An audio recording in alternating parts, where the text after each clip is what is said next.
The truth about cell phone radiation. Is cell phone radiation real? Should you be concerned? Tell me what you think down in the comment section below.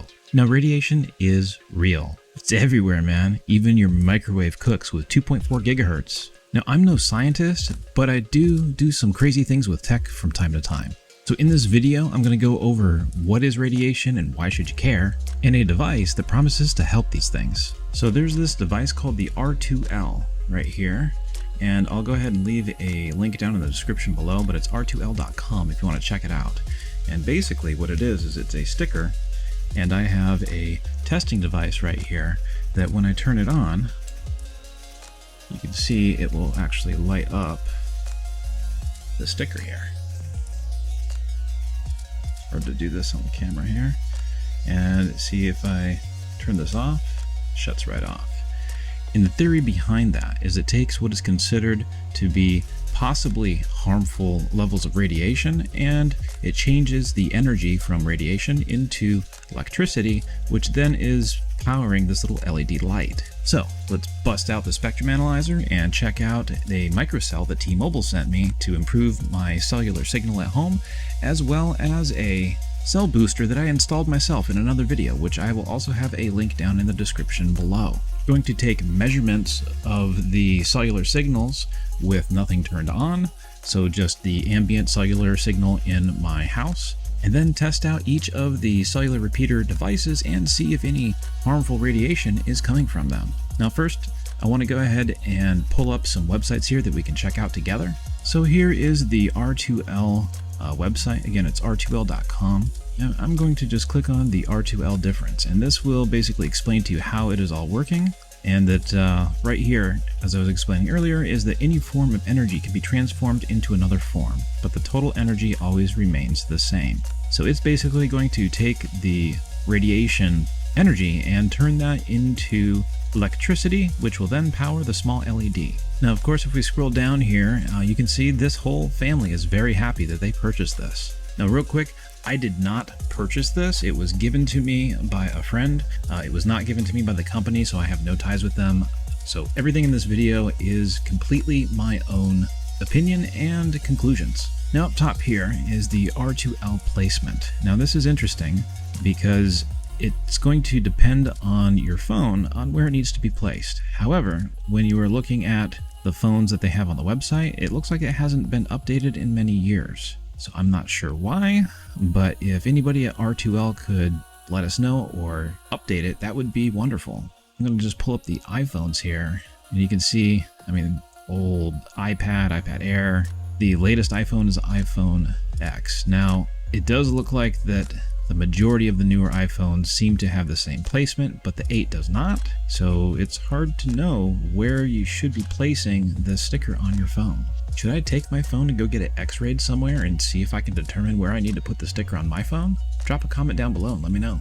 I'll do it, seriously. Alright, so earlier I was talking about the different types of radiation. You have ionizing and non-ionizing. So I'm going to show you a document here. And again, the link is in the description below. And if we scroll on down, now granted this is like a horrible picture, but anyways, ionizing, so like radio and microwave frequencies, which is what cell phones use, are part of the non-ionizing spectrum. And in the ionizing spectrum, you would have like X-ray, gamma rays, and ultraviolet. So with X-ray, for example, say you go to the dentist and they're going to X-ray your teeth, they're typically going to be giving you like a lead apron or bib kind of thing that you like wear to protect the rest of your body from those particular frequencies of the X-rays. So essentially, if the frequency is ionizing, then you probably need to be at least a little concerned about it and take some precautions like proper shielding. But with non-ionizing, it doesn't seem to be nearly as much of a risk when looking at this documentation. Now, this PDF is from the American Osteopathic College of Occupational and Preventive Medicine website, and something that is kind of interesting that I found online while just Googling some information. So real quick, I want to go ahead and show you this chart that has the least amount of radiation for some older cell phones. Unfortunately, I couldn't find a newer list. And then I will move on to another list, which will have the phones that have the most amount of radiation as well too. So over at statista.com, and again, the link is in the description, These are the phones that have the least amount of radiation, with ZTE and Samsung at the top.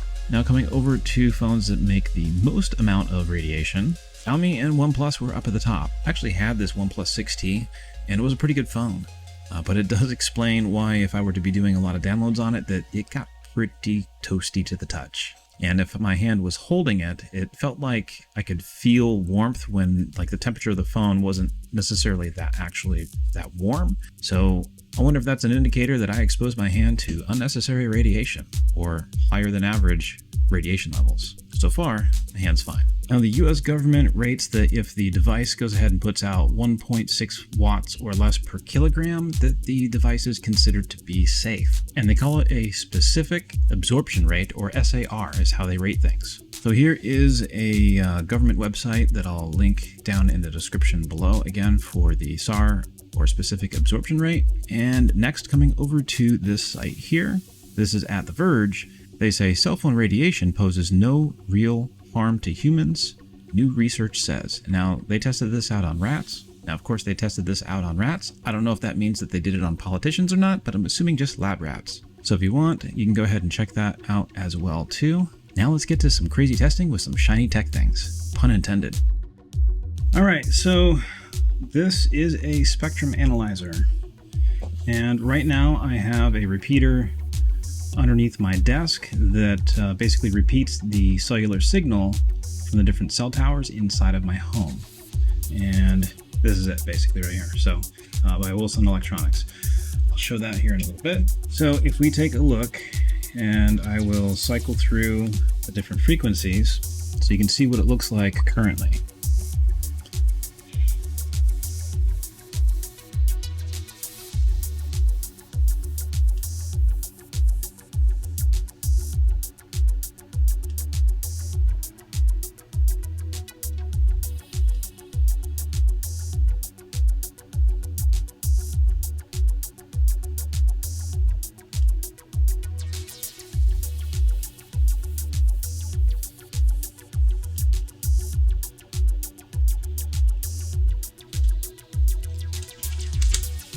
Now I'm going to go under my desk and disconnect it so you can see the difference in the cell signal strength. So I will take you on that journey here.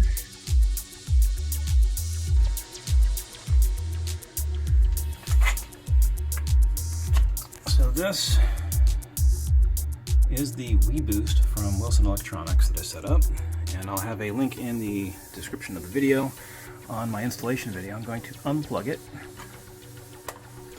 You can see there is no power. Down here, go ahead and untangle this cable. There we go.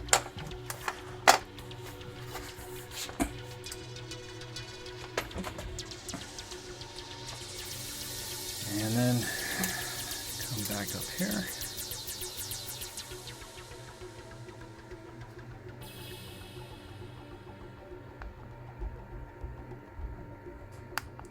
And I'll keep cycling through.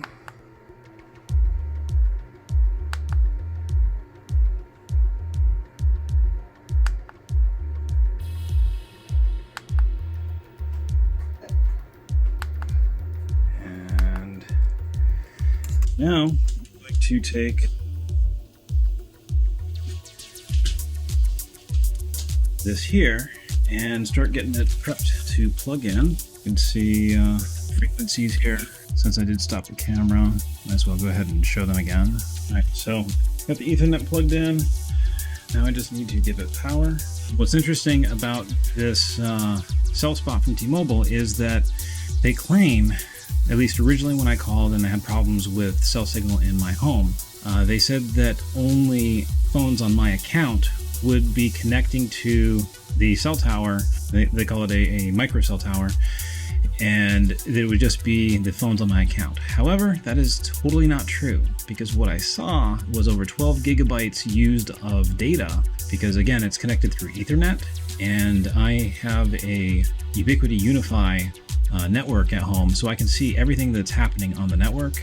And there was like 12 gigs downloaded overnight, and my phones did not do that because they were on Wi-Fi, meaning that the neighbors' phones actually picked up the signal and they were using my data. Now it does go through a VPN tunnel over through to T-Mobile, so if they were doing anything that is questionable activities, it's all encrypted and through a VPN, although through my network, it would still be through T-Mobile's network. All right, so this finally installed whatever firmware updates and everything that it needed, because I haven't used it in probably like close to a year. But check this out. I'll take this, move it around.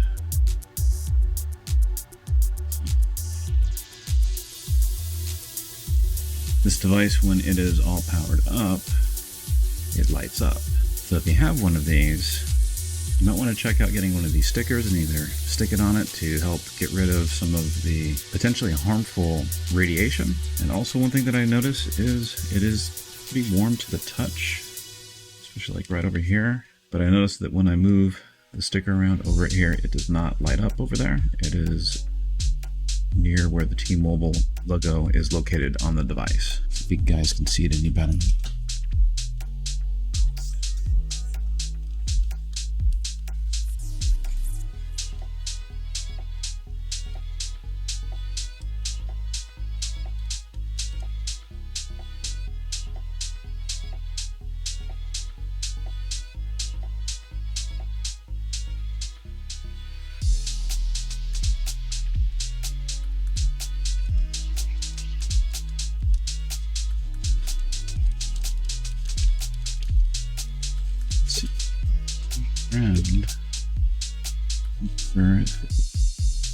No, so the radiation is coming from the other side.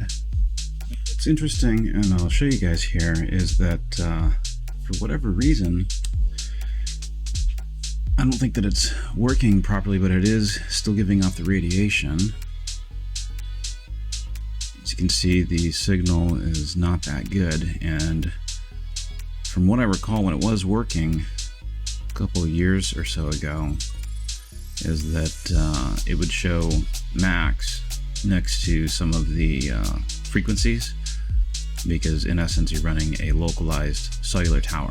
So what I don't know is that if maybe I need to call up T-Mobile and have them like reactivate it or something, since I haven't used it in so long, but you got an idea. Alright, so I went ahead and logged into my Unify dashboard, and the T-Mobile microcell has downloaded 178 megabytes of data since I've plugged it in. So that shows that it is doing something.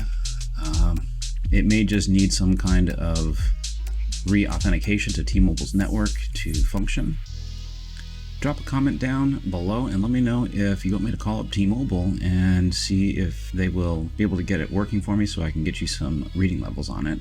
But let's just carry on with the video. Alright, so I'm about to plug back in my Wilson Electronics cell repeater, and I just want to show you guys the signal here beforehand.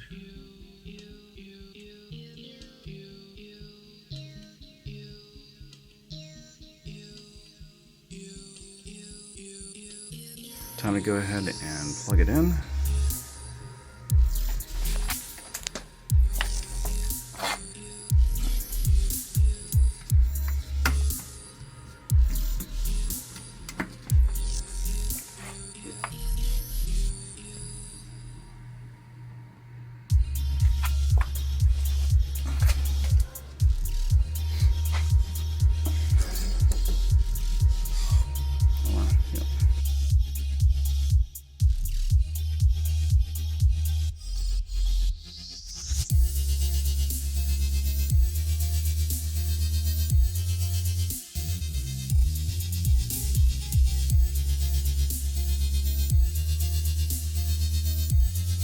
Now, the next question is, how much radiation does it put out? So let's load the desk here a bit.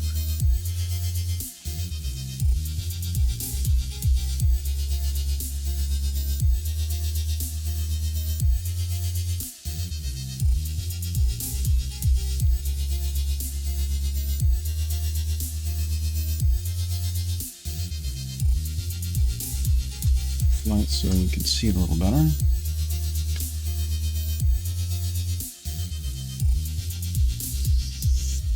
I'm not seeing any radiation being picked up by the sticker.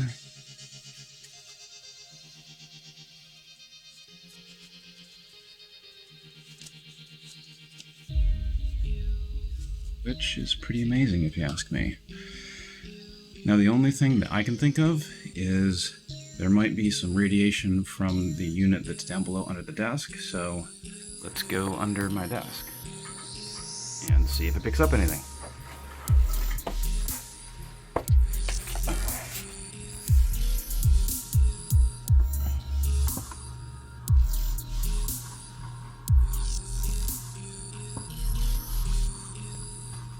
So I did not see the sticker light up at all, indicating any radiation from the Weboost unit from Wilson Electronics. Now if anybody knows, go ahead and drop a comment down below on why I wouldn't be seeing this from Wilson versus the T-Mobile unit. Is it just poor build quality on the T-Mobile unit or poor shielding? Or is it just blasting it out as powerfully as it can to try to just cover as much range as it can, not necessarily caring about whether or not it may or may not be harmful to you? I hope you guys learned something today, and I'll catch you in the next one.